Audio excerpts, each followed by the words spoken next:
Good, happy Friday morning. Is Friday, November 7th, 2025. I'm Riley King, and welcome to this Friday morning edition of WRMK News 12 Morning Newscast. We have a lot of news to get to on this Friday morning, so let's get started and begin right now. First up, we're going to begin with a check of your traffic, and let's talk about that morning traffic commute for this morning. Good morning, drivers. Here's your latest New Hampshire traffic update. If you're heading through southern and central New Hampshire, most major routes are moving smoothly this morning with traffic flowing at a fast pace on I-93, I-89, and Route 101. That said, there are several construction zones to watch out for. Near Henniker on Route 202, roadwork is slowing things down a bit. Expect moderate delays there. Around Manchester, ongoing construction on the I-293 corridor and nearby interchanges may cause brief slowdowns. Eastbound Route 101 between Bedford and Epping have multiple work zones, so stay alert for lane shifts and workers on site. Over towards the seacoast, there's a construction near Portsmouth and along I-95 south towards Hampton and Seabrook, though traffic is still moving steadily at a medium pace. In the Monadnock region, Peterborough to Jaffrey and Milford and to Walton are seeing patchy construction and reduced speeds. Overall, no major stoppages reported right now, just pockets of yellow and orange showing moderate flow. Green dominates the map, so conditions are mostly favorable for your Friday morning commute. A reminder, leave a little extra time if your route takes you past active work zones, and as always, keep an eye out for the crews on the side of the roads. That's your traffic update. Drive safely out there today. Now let's get to your news. Police locate man sought in search linked to Concord homicide. Police say they have located a man who was the focus of an extensive ground and air search Thursday afternoon along Route 3 in Merrimack. According to the New Hampshire Attorney General's office, the man was considered a potential witness in the investigation into the shooting death of 37-year-old Jillian Collins, who was found fatally shot last Friday near a tent site off Manchester Street in Concord. A WRMK News 12 crew observed officers escorting the man, whose hands were behind his back, from a wooded area off Daniel Webster Highway. He was placed on a stretcher and taken away in ambulance. Authorities have not confirmed whether the man was injured or if he was in handcuffs at the time. Senior Assistant Attorney General Ben Adjett emphasized that the man is not considered a suspect in the case. He said investigators are working to locate him as part of their ongoing efforts to speak with everyone connected to the Concord scene.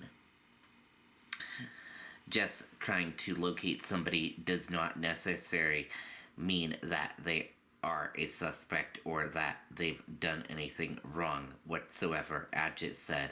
It's about finding them and being able to speak with them. Adjit added that investigators often face challenges when trying to locate individuals living in transit or unhoused communities.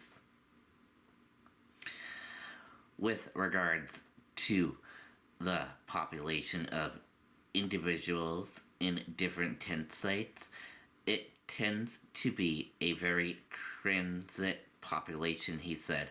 Sometimes that makes it difficult to locate them, especially if there are healthy or mobility issues. Multiple law enforcement agencies, including state police and officers from Merrimack, Litchfield, and Manchester, took part in Thursday's search. Officials said there was no threat to the public during the operation. Adjit said investigators believe they have now made contact with everyone who was at or near the tent site when the shooting occurred. The case remains under investigation. Anyone with information is urged to contact Concord Police at 603-225-8600 or the Concord Regional Crime Line at 603-226-3100. Tips can also be submitted online at www.concordregionalcrimeline.com or by texting tips 234 and your message to crimes at 274-637.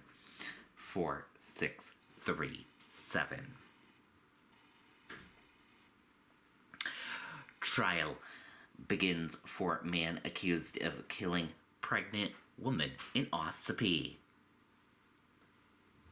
The trial is underway for William Kelly, who is accused of killing Kristen Falzone and her unborn child in December of 2023,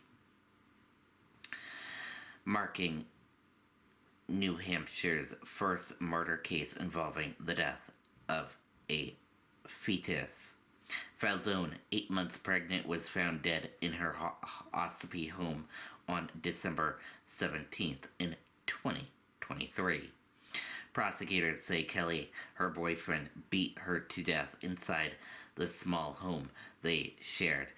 He faces 2 counts of second-degree murder. In opening statements, prosecutors described a violent attack, citing over 100 separate bruises on Falzone's body. The defense contended that there is no physical evidence linking Kelly to the death and argued that Falzone's medical condition was not fully examined. Kelly and Falzone met in rehab and had a turbulent relationship marked by addiction and instability. Court records show Kelly has a lengthy criminal history and is a registered sex offender. The trial continues Friday and is expected to last about 2 weeks. FAA orders flight reductions at Boston Logan Airport aimed ongoing government shutdown. Boston Logan International Airport is among dozens of U.S. airports where flights will be reduced starting Friday under new orders from the Federal Aviation Administration. Massport confirmed some cancellations are already underway.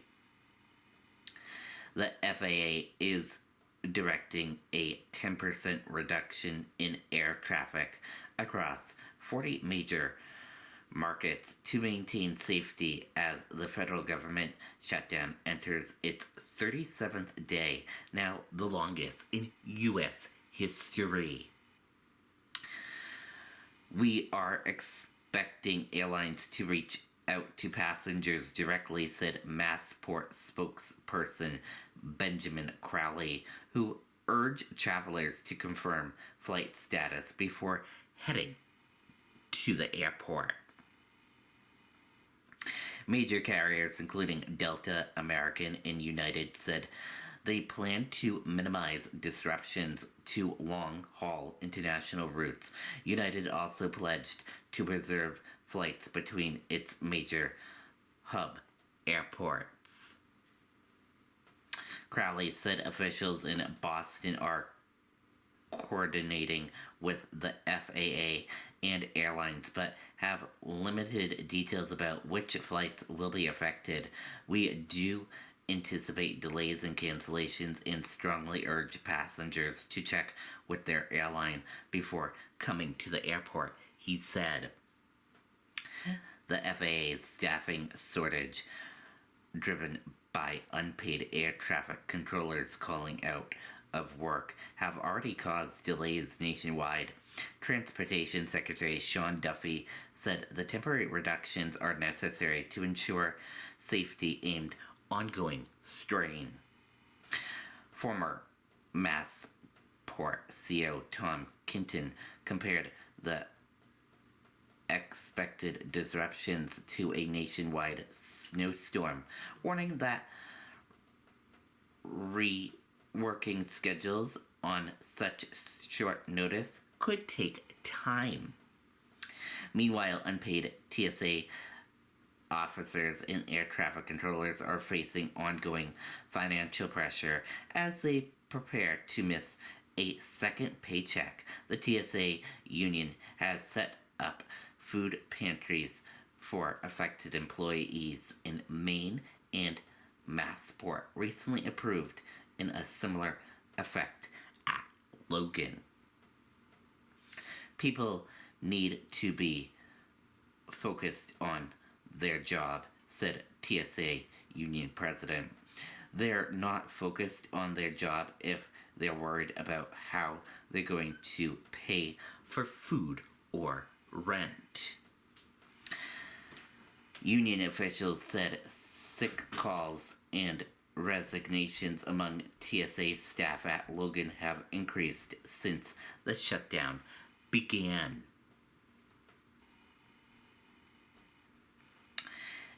FAA set to cancel thousands of flights and government shutdown strain, not just at Boston Logan Airport, a lot of airports across the United States.